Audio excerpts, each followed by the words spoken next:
So hello everyone, and welcome to this first online event organized by Fabric. We are really pleased to have you on board.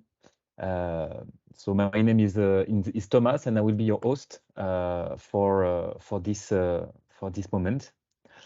And Diane will be in the back office. She will be the digital facilitator. So let's hope that the IT will be on our side from now. So for the person who don't know Fabric, we are an organizational development consultancy, and we empower teams and organizations by creating a culture of collaboration and accountability that reduces the gap between decision making and action, and unleashes people creativity. And our work is based, sorry, admitting this. And our work is based on self-organization and collaboration. And so we work with a large number of companies and public companies from different sectors. And so if you want to know more about us, do not hesitate to leave your contact in the chat, and we will come back to you later. So for today, we will have two moments. First time will be the insight from the Fabric team, and then the other part will be the insight from Véronique Poulard from CACIB. Hello, Véronique. So our speakers, so Chloé, that you already met a few minutes ago, so Chloé Galbary. We have also Axel Zimmer and Michael Drouard. And we have Véronique Poulard from CACIB, so Crédit Agricole. So let's start with the insight from Fabric. And so Axel, I will give you the mic. So I'm happy that so hi, my name is Axel Zimmer, one of the consultants at Fabric, one of the founding partners, and really happy to see in the chat that a few of you talked about awareness and sustainability, because in fact, the first tendency that I'd like to share with you is this the year that sustainable development is really going to be the success that people have been hoping it would be, but there's been a lot of false starts. So on the next slide, and maybe even the one after that, the one after that, if we can just go straight to the one after that. So I actually remember the time when I was in university, in first year university in 1987, when this document came out called Our Common Future about sustainable development. I think it was the first worldwide attempt or document to say, how do we take care of what they call the commons? You know, how do we make sure that we're managing all the externalities we're creating as a society? And of course, first and foremost today is global warming, but of course it includes all the other ways that we are testing the planet's resilience with all the activities we have. And then a bunch of other things came up after that, after the Brundtland. This document in 1987 is called the Brundtland Report. And then in the 1990s, there were the first ethical mutual funds that came out. Then CSR, corporate social responsibility, was an issue in the early 2000s, and companies started to voluntarily or not have kind of little mini CSR reports. And then early 2000s, there's this new phenomenon, which I'm going to come back to, which was created called B corporations. And I'll explain what that is in a while. New notions such as you remember the sharing economy that came out, which someone said to me once, it's not the sharing economy, it's the rental economy. But I thought that was rather humorous. But it's the idea of, you know, can we share instead of each having our own car, et cetera, or that sort of thing, our own XYZ, whatever it would be. And further down, then something called the ESG ratings for stocks was created. So what are they? Environmental, social, and governance of a company? Are they good for the world, good for the planet, good for society? And then 2015, UN came out with sustainable development goals, and the European Union even came out with even higher level goals. But we're wondering, is this the year that we're going to make the flip where as a key driver for companies and society, but let's just take our subject here as companies, is the key driver going to be, could be sustainability. And we think that very cautiously, we think, well, perhaps yes, perhaps yes. So just on the next slide, I'm just going to give you some data points that might be useful. So first one is again, these ESG. So ESG is a notation that stocks are given according to certain criteria what they have to meet, whether they're environmentally, socially, if their environmental, social, and governance practices are good. And this is the factual data is that in 2020, only 15% of traded stocks were ESG, and that number has shot up to close to 30% this year. And all the reports by all the big, all the big investment firms are saying that we're going to hit 50% by 2025. So just if you think about that, that means that one company out of two that's traded on the stock market will have to abide, if it wants to keep that ESG rating, by stricter and stricter criteria, these ESG criteria. And the European Union, in fact, just last year, I wrote a post on LinkedIn about this about 6 months ago.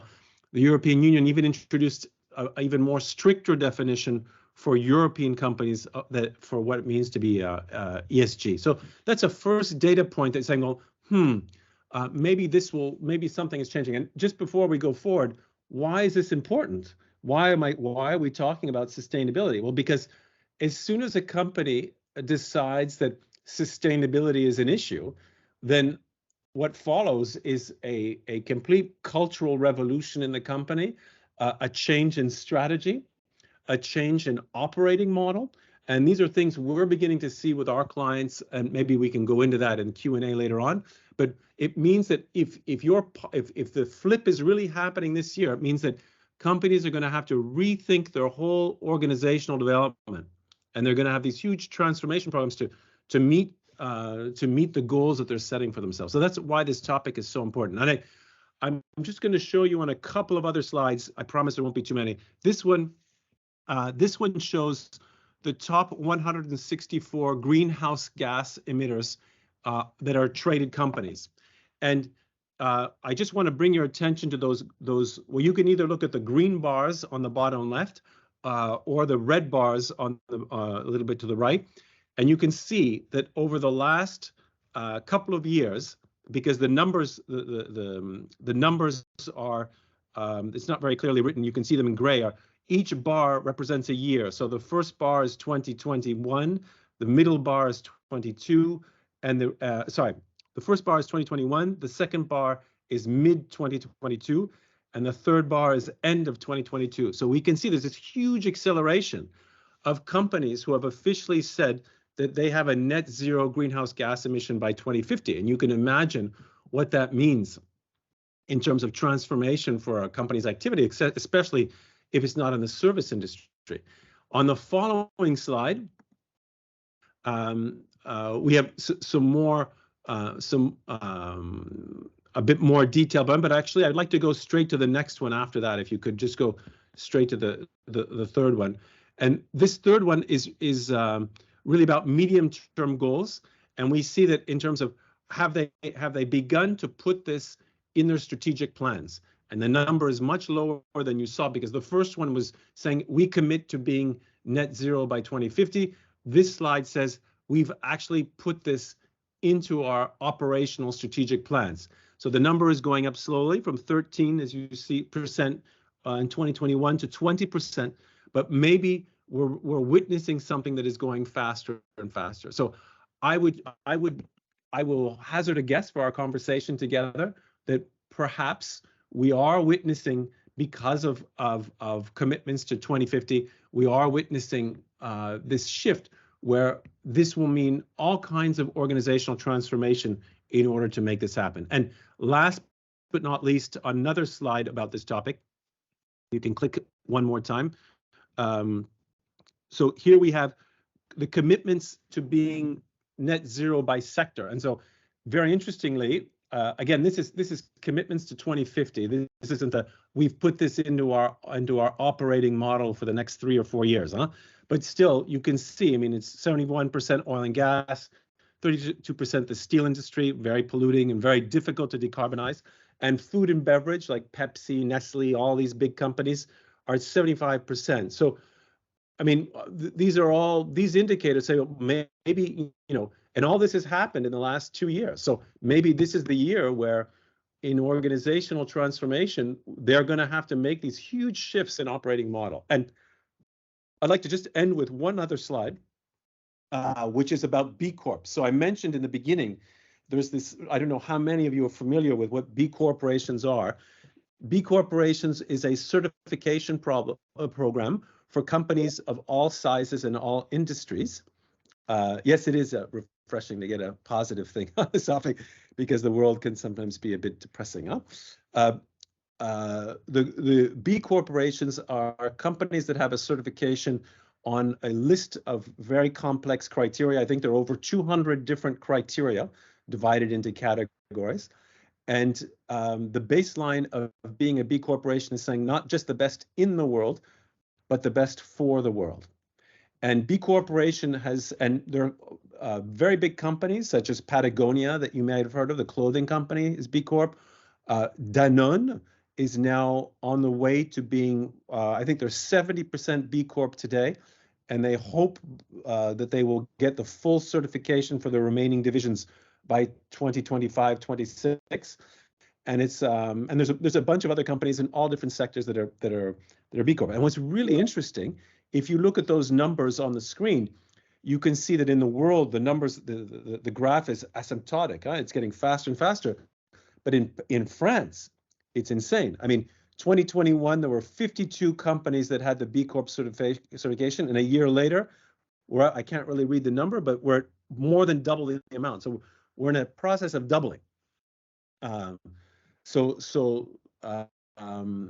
Maybe this is another indicator that companies are making the switch, making the shift towards what we could say integrating externalities. First and foremost, that everyone knows about is greenhouse gas emissions, which are very important. But externalities and things like B Corp integrate many other things, and I think that's probably my segue to Chloé.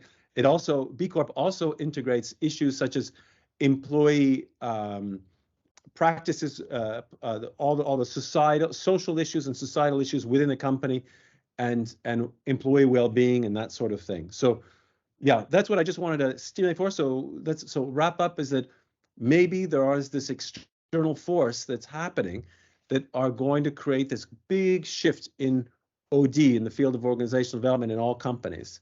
And I just remembered now, before I hand it over to Chloé, that even Orange, the telecom company, has decided to do a general consultation of citizens on its new 5G antennas and this sort of thing. So this is a good example of showing how where this is branching out way beyond just the global warming and the climate, but also into other fields. So yeah, I hope I didn't really stick to 5 minutes there, sorry, but I got enthusiastic, and I hand it over to Chloé.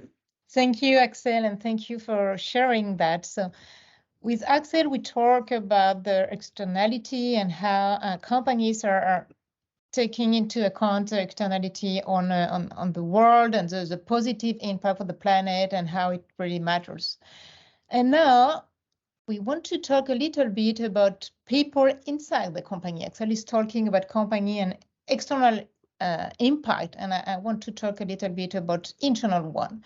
And the question is, why are we still working? Why are we working in 2023? And maybe the reason to go to work is slightly different. In the chat, I can read something about employee engagement or burnout. It's something very strange. I can read it's not only burnout, it's burnout. So it's very interesting. And we often talk about organization development and the stage of development that has been disclosed by Frédéric Laloux or Dynamic Spiral or stuff like that. But this evolution of the way we work together has also an impact on the reason why people go to work. And I want to put that in the table for you, and maybe we can talk about that later. So the first idea is, in a nutshell, why are we working? and we can find 3 big reasons to go to work. And maybe you have other, you can write in the chat. The 3 big reasons is first to make a living. That's the reason we go to work. Otherwise, it just, have fun or, have good time. Or the second reason is what we call self-actualization. Is something I talked also with Alexandra a couple of weeks ago. The idea is that when you work, you will update yourself to be a better person, and it gives you an opportunity just to develop yourself. And by working, you develop yourself. And the third reason is to contribute to the world. What we want to show now is that depending on the evolution of the organization, the 3 components of the reason to go to work has a different ponderation. If we go back to, maybe you have in mind the model of Frédéric Laloux and this evolution of organization. The first one is called conformism, the amber things, the idea of, education, army, and what matters is command and control, to have something very stable and reproductive. What is most important there? Why? The first reason people go to work is just to make a living, to be paid at the end of the day. What is nice is the deal is clear. You work for the boss, you get the money based on your contract. The deal is very clear. You know how long you work and what you get from that. Yeah. The negative point is some people say you lose your life to earn it, and then we move to the orange. It's the achievement, and as you know, majority of international organizations today are in this phase. It's goal-oriented. What is important is just to achieve something, to be efficient, competitive, and to be goal-oriented, client-oriented. Before you have only one boss, it's your boss, and now you have so many bosses, all your clients, it's completely infinite. In this category, what is the most important and the reason why people are going to work is more for self-actualization. And also because sometimes people earn more than just making a living there. You want to have to overperform, to over everything, and it's when you are here, you overproduce. That's where you start to have a very bad effect on the planet, but also very bad effect on the people, because it's maybe self-accomplishment, but the burnout stand there. You burn yourself, you burn the planet, but you burn the people too, because you want to achieve the goal and to be always best and to win and to be a winner. And then we move to the green one. The green one, is like, we are all together. What matters is to be a community, to be a group, and having, something that matters and have a positive impact to the world. And then what is very important to everybody, and the first reason to go to work is not to contribute to the world. It's good because it's completely a lot of meaning and a lot of sense, and you feel you have a very positive impact. The negative part is sometimes you can forget about your own needs. And we see that in social organization from time to time, when people are working very hard to have a positive impact, but the paycheck is very low. And sometimes it's not sufficient to live or have a living. So we have found that, and maybe what we foresee, the trends we foresee, it's maybe for the teal, is to have something more balanced. That the three of them now are equal, matters, and we're not expecting the company to provide full living, full self-actualized, full contribution, but something ecological. And it's maybe the positive impact globally. Some indication to say that contribute to the world, as you know, and I see a lot of French people are here in the teams. All of you have heard about what we call the 2022 graduation in France, when people have the diploma from agro-tech or whatsoever, and they say, okay, I don't want to go there because what I've learned in school is not good for the planet, and come back to what Axel just explained to you. So we don't want to do that. We don't want to contribute there. And also, it's really important, these diversity inclusions policies really matter for the people. We don't want to go somewhere where we have a negative effect to the world. Self-actualized, what is very interesting is before, it's only self-actualized through work, but now it's through work and other stuff. We can self-actualize outside work too. And, when we see the quad quitters, and it's a lot, I find some figures for you, and half of the US workforce want to be a quad quitters. Quad quitters is come back to the number one, it's like, I just do what I'm paid for. I don't do the extra mile. I don't overperform. I don't want to overperform. I don't want to do that, because otherwise it will not be good for me. I can be at risk for a burnout or stuff like that. So I don't want to do that. And also this very phenomenon that is very interesting, this 4 days work week. And we have we have people from Belgium here. They have it's in the law now in Belgium. We have trial in UK, Spain, Iceland, everywhere. It means that you can actually have yourself at work, but also with other occupation, and it matters. And the third one, make a living matters. It's good to have a positive impact to the world, but it's not enough like before. And another information I get from the US is the salary increase will be the highest since 2001, because the cost of living, the inflation, and maybe the money matters. Like baby food is not a compensation. And now people know that if I go to work, I want to be paid for that. And we have very negative story or experience from kind of startup, like, okay, you will have fun with us, you will contribute to the world, you will grow as a person, but I will not pay you for that, maybe in 2 years, but not now. And this deal does not work anymore. So maybe while we are working in 2023 and later is to have a good balance between making a living, self-actualize, and contribute to the world. And it's a ecology of people. We don't have only ecology for the planet, but we have ecology for human being, and it's the ecology of human being. And it's something that we can see and feel. And this one is also a reason for the company to change and to have a shift. It's the second shift, and to have a culture change.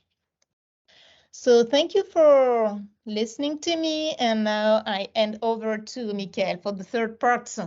And I don't know if I had the 5 minutes. I think yes. So I will be probably a bit shorter than you guys. So I'm Michael. I'm the third associate of Fabric. Good evening. Nice meeting you, as those I don't know, and nice to see the friends on the call. So I just a couple of words on maybe last time, an important dimension of culture of organizational development, that is culture. So we have discussed sustainability and how organizations are moving towards sustainability, and maybe for good now. We discussed the future, why people work, and the new expectations on work, and how it's changing and impacting how we manage organizations. I just want to share some thought about if we look at from a higher perspective, what is the shift in the culture? And because for leaders and change makers, for sure, those evolutions, they require a change in the way we see the organization and we lead the organization. So we need to grow. It's like the challenges that we are facing require growth in a sense of personal development, leadership development, awareness development.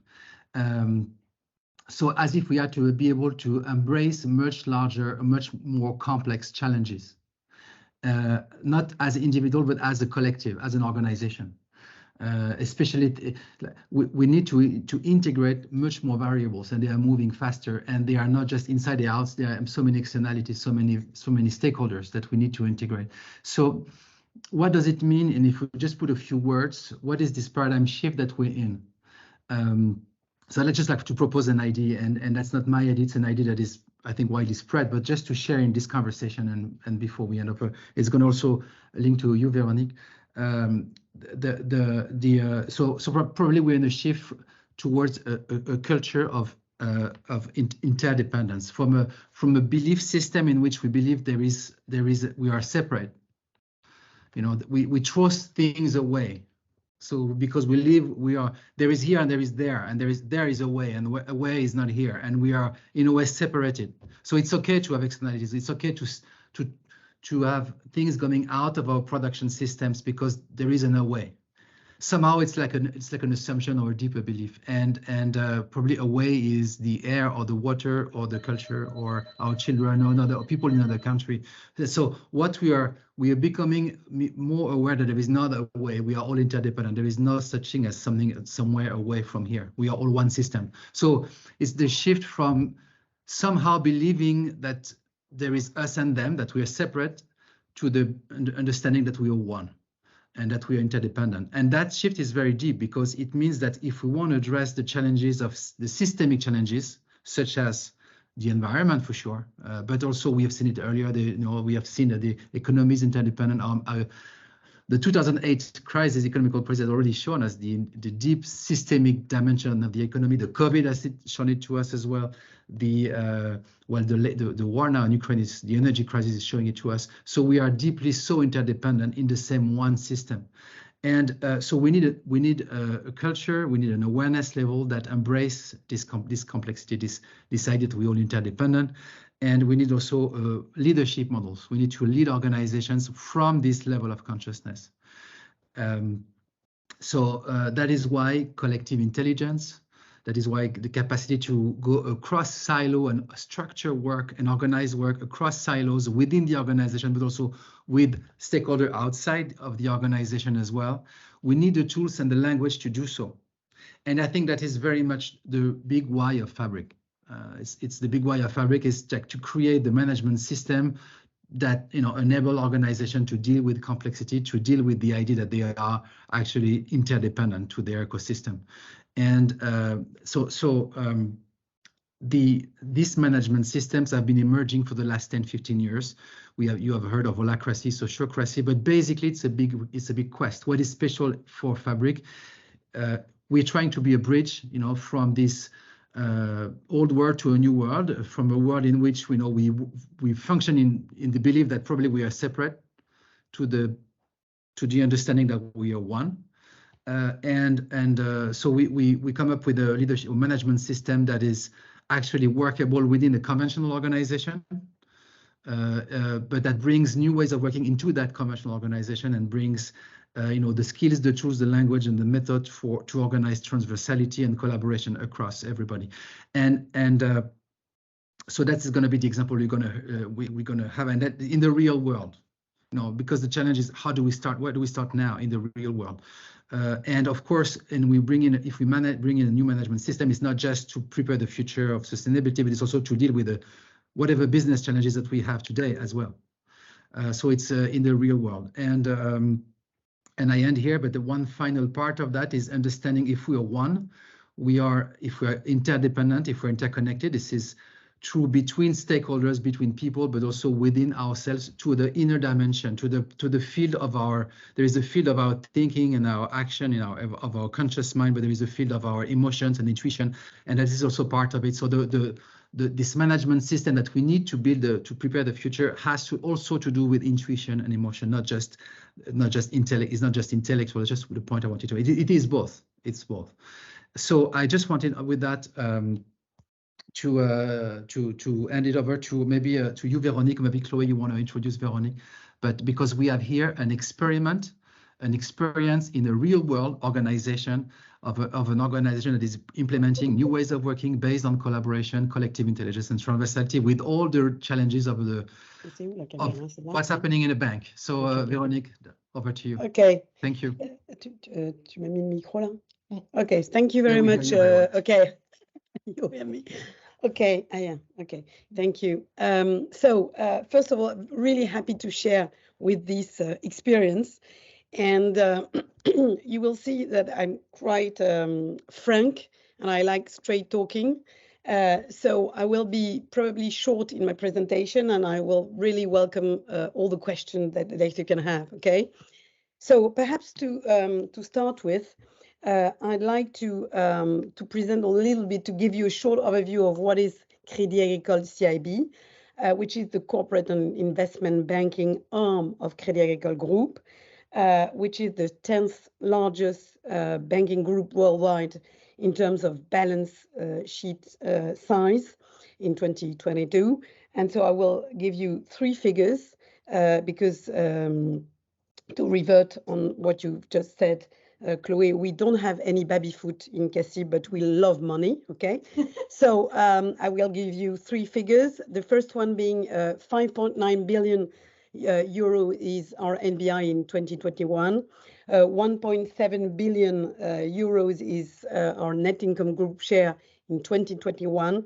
And perhaps more importantly, I mean, to rebound on what Axel has just presented before, 46 billion euros is the amount in green, social, and sustainable bonds we have arranged in 2021. Okay, because it's a really very important strategic shift we have in CACIB. Briefly, we are around 9,000 employees across Europe, Americas, Asia Pacific, and Middle East. And we are offering large corporates and financial institutions a large range of products, either in capital market activities, investment banking, structured finance, commercial banking, and international trade. So it's very specialized, okay? And yeah, someone has to cut his mic. So it's very specialized business. And perhaps also to start with a few words on culture, because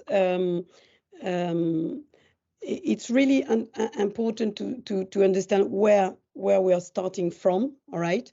And so, as I said, we are really money driven. I can tell you January is for us the biggest moment in the year because we are calculating bonuses, and it's, I mean, it's the high period for us. So we are really money driven.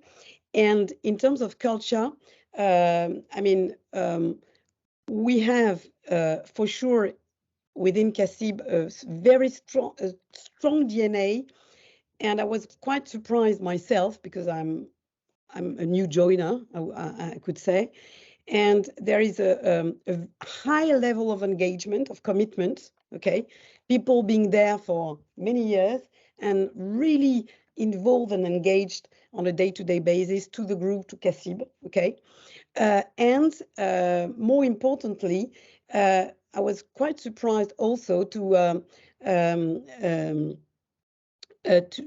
see that the work, the cohesion, the teamwork, and the cohesion is quite high. All right, which was not the case in the previous organization I used to belong.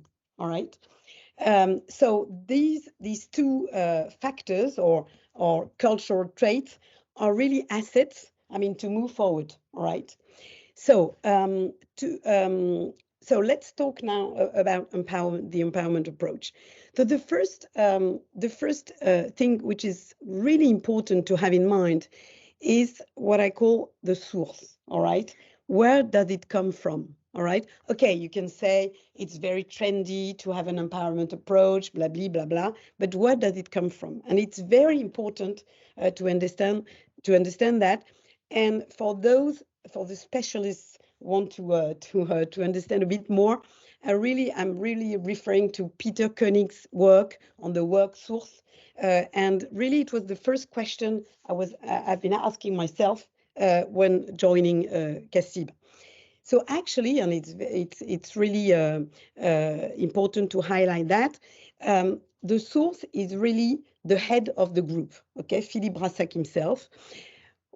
When he started to draw his new strategic plan, I mean business strategic plan, he really had this intuition. You were talking about intuition, Michael, and he had really this intuition that beyond the digital transformation we were getting through, okay, we need really to have a strong focus on culture and what he was calling the human project. And he says we need to have a digital, enhanced and or secured by human responsibility in proximity. Okay, that was the intuition. And so he says okay, I have the intuition that we need, but it's really, it's a must-have. We need to have this cultural transformation shift from a very traditional culture, okay? And it really refers to Taylor, you know? So it's a really traditional, hierarchical culture. And for me, yeah, I think it's really, the hierarchy is quite heavy. And so we need to move from this command and control so-called culture to more empowerment and trust, right?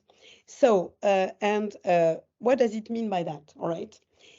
And another point, which is also that I want to highlight, is that he really link in his talk the business and the client focus with that. Okay, he says it is really in the interests of our clients that it was really linked to a business perspective, and the way he's presenting this cultural shift is the following. He says, okay, we need to have two main objectives. We need to transform our culture to allow each team member to dare with discernment, right?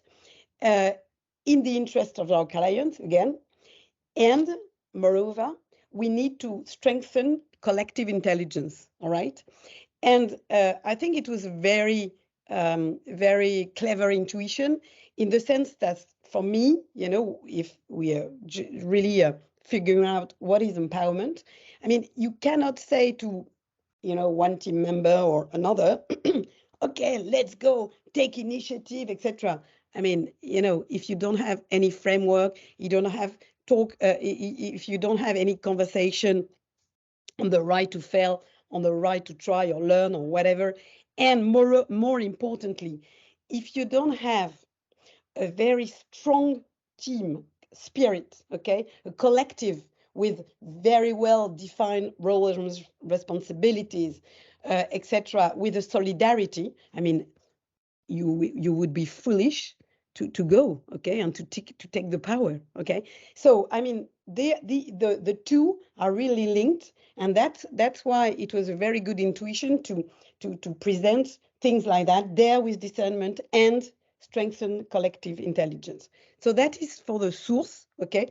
Of course, he had Philippe had helpers, all right, people, especially in HR world, you know, were able to translate a little bit, and also another thing which is important is that he was saying, okay, that's my main objective. Okay, I'm a strong believer of that. I mean, I think it's you know, I'm feeling it, all right, and because he was feeling it, we were feeling it, you know, at some point. And he says, okay, I won't give you any recipes, all right? I can give you principles, all right? I can give support, but it's up to each entity of the group to take the power, to be empowered, to go and to find its own way, all right? So let's talk about the principles and probably the way CACIB decided to move forward, all right? One other thing you should bear in mind is the fact that, you know, within CACIB, again, we love money, okay, that's for sure, but but also we are a bunch of experts, all right? I mean, people are, I mean, it's very, it's very technical, right? And the managerial culture is really based on expertise, meaning that, experts are valued. If you are a very good expert, you can be promoted, all right? Otherwise, you know, managerial skills as such on a standalone basis are not such valued. You know, you need to have both. I mean, it's a classical kind of expertise culture, all right? Well, so why do I say that? The fact that you know, HR for HR kind of programs or whatever, people are completely reluctant to go into it, right? Especially in CACIB, again, for the reasons I mentioned. So the first ambition, which was very clear, was to support the business transformation, and especially on the towards the green business. And I mean, there are, the cost of liquidity, which is higher. I mean, there are many, the complexity is getting really is really increasing in our businesses. The interdependencies between economies, etc. So it's really a complex world.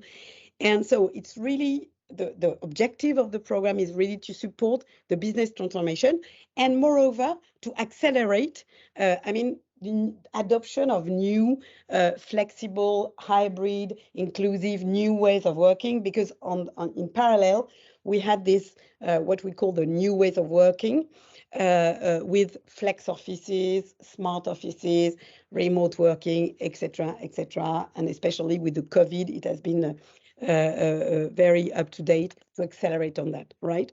So first of all, first principle, it's business driven, okay? If you are not able to make the link between the business strategy and that, no interest at all, right? So first, the sense, the meaning and the lever arm, because you need to get the top management to get on board, and you need to mobilize them in order for them to have this link between the business and that, and then to be really the actors of this transformation and to support the cultural transformation. So first principle, very important, sense or meaning, and business link. Second, okay, I don't think we can afford an additional managerial program. Okay, there are many managerial programs everywhere. Management Academy, Talent Academy, whatever, academies. There are many academies everywhere, okay? So, and of course, the managers, the community has a role to play, for sure. The top management, but not only, all the managers, of course. But what is important is really that, this empowerment approach is not meant to be at the top level or even only in the managerial community. It's each level of organization is concerned, and redefining the play fields, the responsibilities, the decision-making process, etc. The main principle is the one who knows does, all right? So it means that autonomy and responsibility is really meant to be at the level of the team, really on the ground, and everybody has to be involved, right? Second principle, which is very important. Third principle, I've always mentioned it, collective intelligence, because we need to develop collegiality, to develop rituals, etc. And to develop this teamwork, even if I said it was a strength, it is a strength within CACIB culture. However, we can improve, in the way, for instance, the meetings are organized, because most of the time it's really top down and boring, and etc. So, there are things we can progress on. The fourth principle, which is very important, is about volunteerism, right? And this principle is really a CACIB principle, because in the group there were different. There is a debate. For us, as we consider that it's really a ground teamwork, right? We are supporting managers and teams who want to jump into this journey. And especially we provide with the external coaching, etc., with a fabric setup that we have been working together. And I think that to start with, we need to have volunteers, all right? We need to capitalize on people who want to go, right? Otherwise, you have a lot of resistance. And within an organization of more than 800 people, you are lost. You feel discouraged, and you don't create the momentum, right? So our principle was really to ask for volunteers to get into the journey and really to insist on the fact that it was a step-by-step process and progress, all right? No very high objectives. I mean, we need to be very modest, even if culture is a big deal, all right? We say, yes, culture, we'll eat strategy at breakfast, blah, blah, blah. But anyway, at the end of the day, it's really a step-by-step, very modest, humble process. But you need to be willing to go into it and to be very motivated, all right? Volunteerism, is our fourth principle. The last one, and I think that Alexander is on the call, which was also a statement from CACIB, the management through strength. I don't know you, but you know, at the end of the day, I'm really fed up because we are in a complex world. I mean, it's tough. The business is not very easy. If on top of that, you have people all the day long who says, yeah, you need to progress on that. You're not very good at that, etc. I mean, you are fed up, you are stuck, and you don't want to move forward. All right. Talking about strengths-based management, we're just saying that, I mean, we have a lot of talented individuals, and collectively we have strengths, all right? And so perhaps we should acknowledge first our strengths and trying to leverage on that. And of course, we need to improve on many other aspects.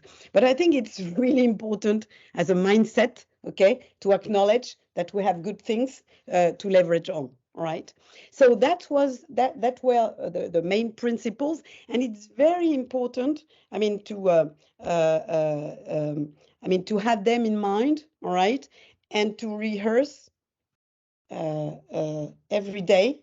Right, just to either the direction, the two main mottos, there with discernment, strengthen collective intelligence, and then, you know, the business link, I mean, the meaning, the lever arms, the step-by-step and ground at the ground level, the collective intelligence, the volunteerism and the kind of try and learn approach, and the strengths-based management, all right? Because it's really what we want to do. So very concretely, we have, different layers, all right? We propose to start with a kind of executive committee onboarding. It's a 2 to 3 days session, so it's not, you know, for people who have no time. It's a huge investment, I would say.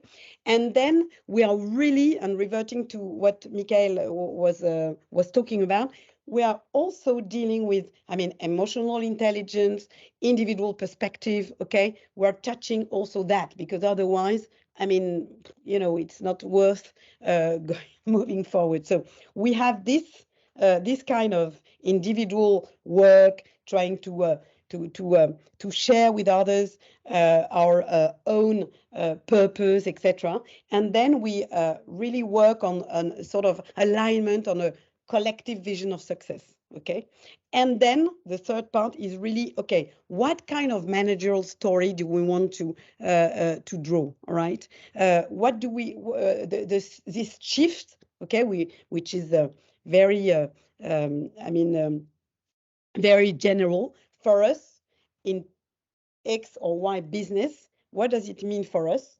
And again, the link between the business and where do we want to go in terms of managerial practices and team members' practices. All right. So that's the first step. The second one is mandatory, is a manager's onboarding day, where it's just awareness, okay, and trying to share our ambition, our principles, and to also allow them. And I can tell you, sometimes it's for the first time, allow them to share their experience, their topics, their stakes, their challenges, etc. Okay. And then at the end of the day, of course, we have testimonies from other companies, and also, we have a lot of external speakers, to inspire also people, etc. And then at the end of the day, we say, okay, who is volunteer to go into the journey, right? And so people raise their hands. approximately, I would say 20%, all right, not more. And then we propose a specific journey depending on the business line or the support functions. But for instance, in the middle office area, so the operations, which is a big part of our organization, because okay, you can make money and have deals, but you need to execute all the operations, and that's exactly what the middle office does between the front office and the back office. And so with Chloé, Axel, and all the Fabric team, Alexandra, and so on, so we have set up a specific dedicated program where we accompany the team leaders and their teams, okay, through new practices, all right, that we consider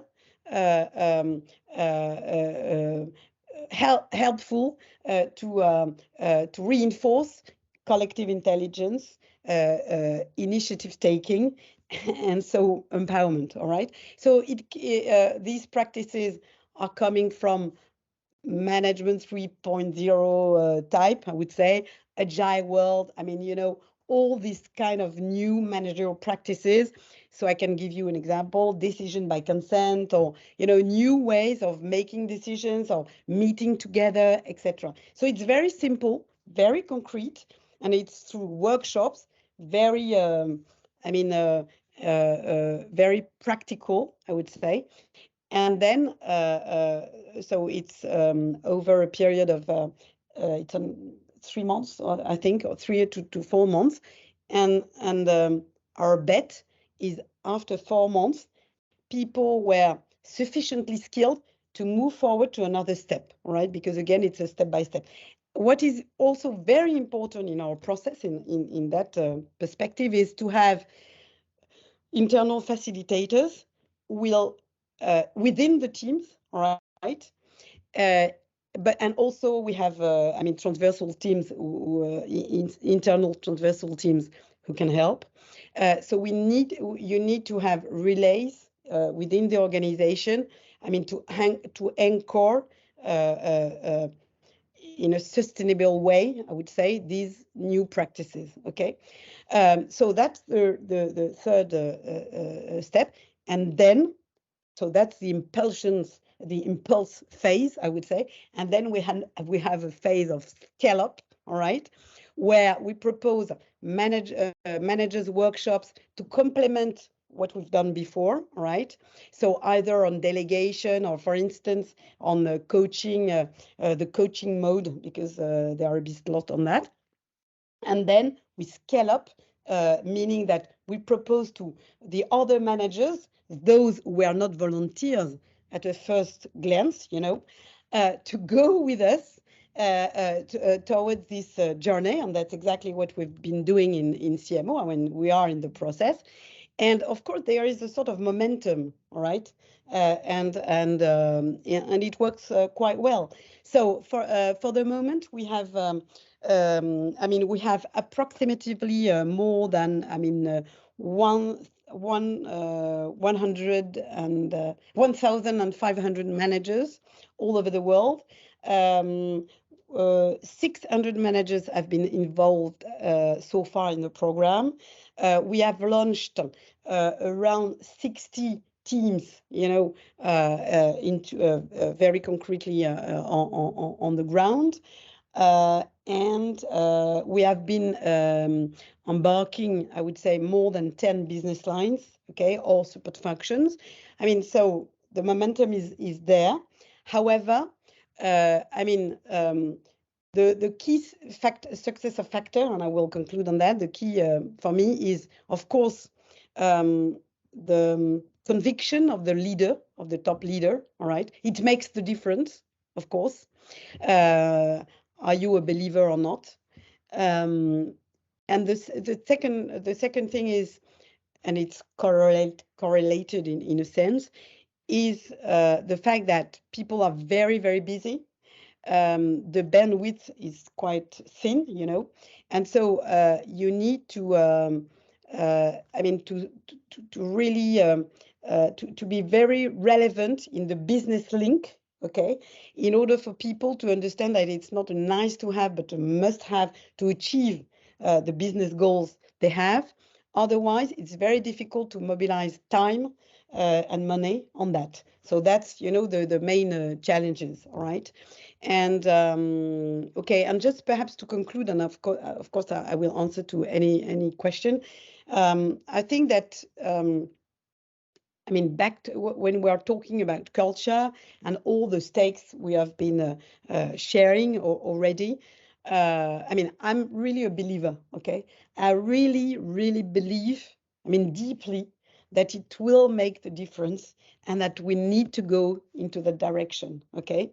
Hopefully, I have my source, okay, who is a believer too, so that's great. And of course, it's not a piece of cake. I mean, to you know, to get to this cultural shift, all right. And I think we need to be, and I am personally, I mean, again, convinced and really focused, all right. However, I'm very pragmatic, meaning that I think sometimes you need to go step by step. You need to take time. I mean, to listen to you know, to also the business stakes, and the more you understand, the better you will be to onboard people on that. So that's a balance to find between conviction and belief on my side, and the momentum that some people want to give to the project. But that's also what is so exciting about it. All right, and when you see people and when you have feedbacks from people on the ground who tell you, okay, there was really a before and an after, you know, because we're interacting in a different way, and it helps a lot on a day-to-day basis. I mean, to really to do business. I mean, that's a great story, and I know that it's not a ROE for financial people who are there around the table, and that's sometimes a kind of challenge for us. But I think it was to, I mean, to invest on that for sure. Thank you. Thank So you very much. So I'm coming back. Okay, sorry. No, we're together now. So Thomas, I think it's time for question. So Yes. you have a couple of options. You can put your question in the chat if you're kind of shy like me, or you can raise your hand, or you can open your mic, and everything is welcome. You can ask a question, but you can also share a reaction, something like you don't agree with what one of us has said, maybe, Okay. or you have another experience and something to add in this conversation, a personal experience you want to share and add, a reaction, a feedback, or anything. Now it's time for you to send something to the to the meter. So we're waiting for your question and feedback and reaction. And thank you very much. It's nice hearing from you. I know the story, but it's nice hearing it. So we have we have first questions from Mathilde. So once you have convinced the people to join the journey, how to keep them motivated on the long run? Okay, thank you for the question, because it's really key to have a longer perspective, and that's the main challenge. So first of all, I mean, we are because it was really a question for us, and how to anchor these practices and how to I mean to keep people motivated, etc. So actually I have two answers at this stage, right? So I share that with you, but if you have any other idea, they are welcome. First of all, that's why we have launched complementary managers workshops, all right, to help them to get other inspiration, on the long run, okay, and being able also to share their experience, etc. So that's the first answer. The second one is that we have decided to develop and to create managers communities. It was a surprise for me, but it was not so much developed within CACIB. I mean, except in one business. I mean, of course, there are town halls, etc. But you know, it's not really structured, and I think it's really it can be really useful to get a community where you can propose co-development, for instance, and other things where again people can share and get inspired. And so that's yeah. And for team members, because again it's not we are not targeting we are not only targeting managers. For the team members, we are thinking about other kind of workshops or something like that, which could be, for instance, when you are a facilitator, okay.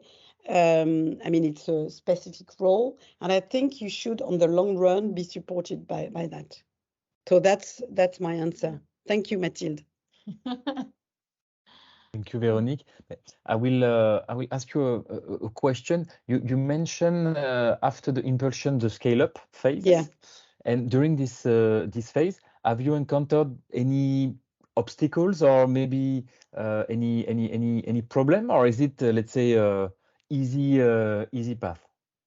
I mean,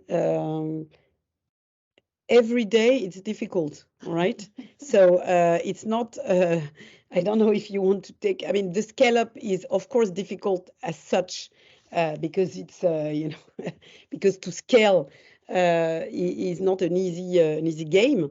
But even in the impulse phase, it's difficult because, you know, again, depending on the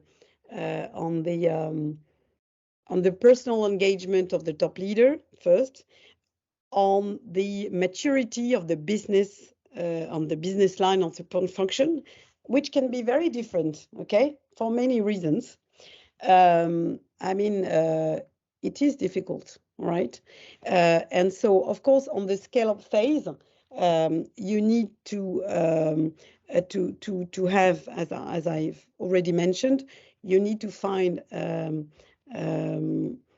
good relays or good facilitators who can help. I mean, the scale-up phase. Otherwise, it will be very difficult.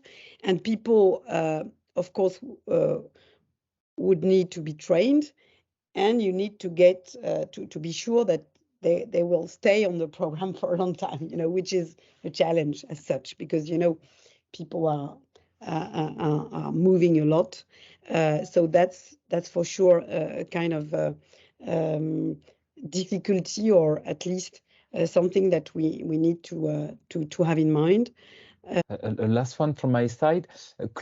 Chloe mentioned the balance at our level, and do you have some feedback from the team that this new culture shift has helped to rebalance, let's say, between the three contribution to the world, self-actualize, and make a living? Is it helping this balance? I mean, make a living for sure. It's the DNA, so it's okay, and make the most, the more living you can. Okay, that's the objective. The second, which is the contribution, you know, to the ecological stakes or sustainable. We have been. I don't know if you know the Barrett kind of survey, all right, which is very interesting actually, and because it gives you a picture of your current on the main values of your current culture and the desired culture, all right, and also the personal values. And so we have been launching that kind of survey on within CACIB, and what was very interesting is that all the values related to sustainability, all right, and personal engagement are very high in the current and in the design culture. So it's already something which is embedded in the culture, all right, because it's really a very important shift that we're doing in the business. For instance, we have been reorganizing our structured finance business to integrate our new objectives. Getting off all the oil and gas and fossil energy towards new energy, etc. So it's very concrete. So it's very high. It's already quite high. Regarding the care or whatever you call it, I think just want to share I don't know. It's not really funny, but during one of the onboarding days with managers, a guy came to me at the end and he says, I had a lot of burnouts in my team. Perhaps I have a role to play in that. And I say, yes, I think so. And he said, yes, probably. I need to think about it. And I say, yes, probably. So I mean, we are in a sense far. However, the balance between personal and professional life is also. I need to say that it's also a value in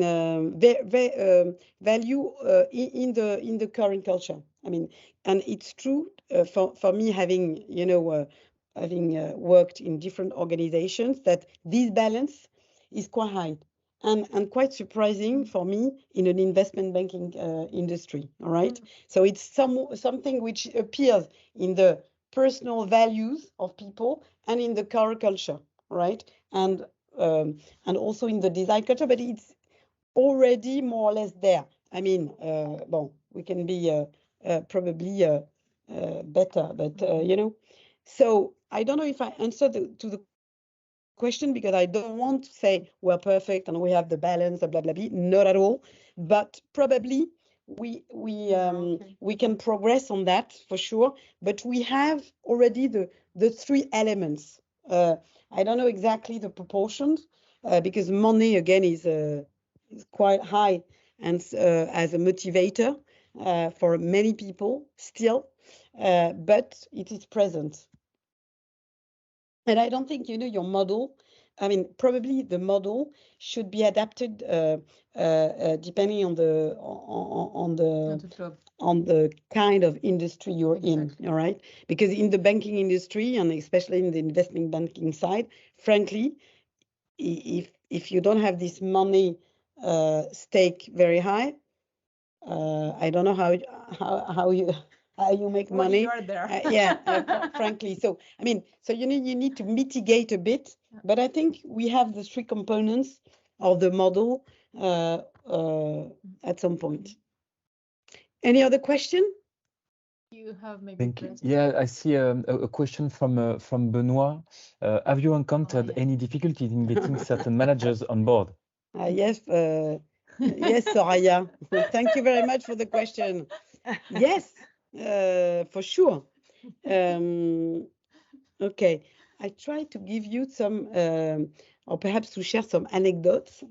I don't have one in mind, but yes, of course. Even when they're on board. I mean, some people are completely out of the game. I mean, they don't care. And they say, okay, what are you talking about? I'm a very important person. I'm a banker. I make money. So what are we talking about? And so I say, we are talking about human because you have human in your team who are making this money. Say, yes, but we are very important persons. I say, okay, so and so I mean, with some people, yeah, it's very difficult. And again, because we are also in a culture where expertise is very important. and where the managerial skills are valued equally or even less, I would say, all right, frankly. And so, of course, certain managers who are very good experts and very good in your job at some point, they are not interesting. However, and so that's the good news, because I remember, so I have an anecdote. I remember one executive committee in a business line, okay, so very business focused. And there was one guy completely reluctant, okay, but it was a nightmare. This guy, he was like that, very, closed, and it was a nightmare.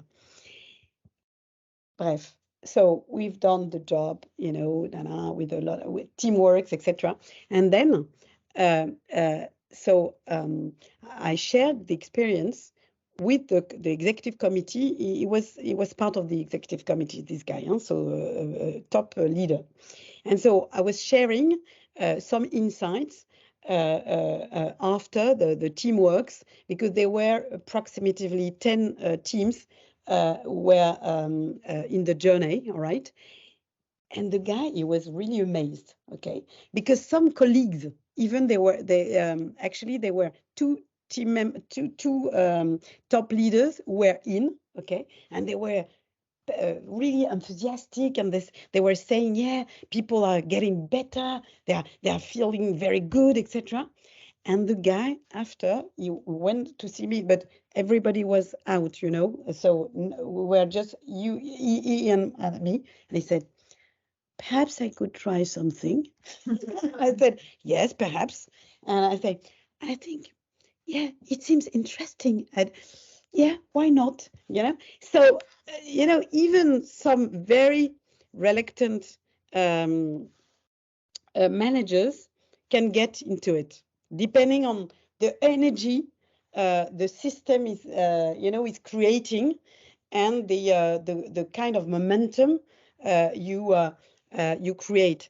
And that momentum doesn't depend on me. I mean, it depends on different type of factors. Again, the top leaders, the energy of the groups, if there is any facilitators or people or helpers inside the business, etc. So there are many factors, right?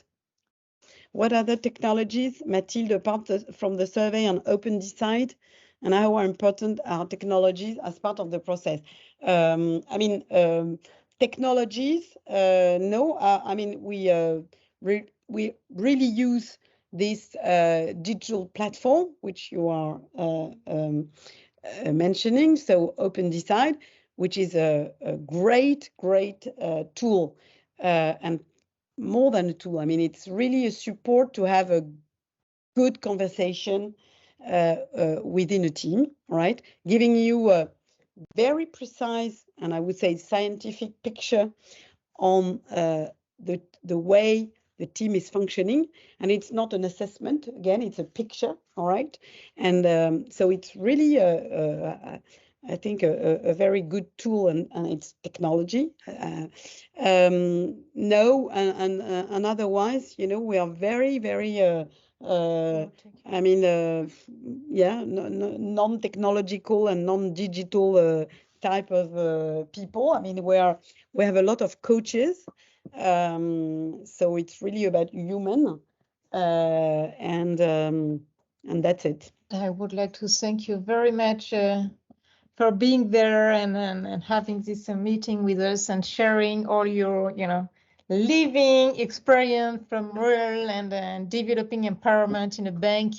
So thank you for that. It was very interesting, and the way you present it is very, helps to follow.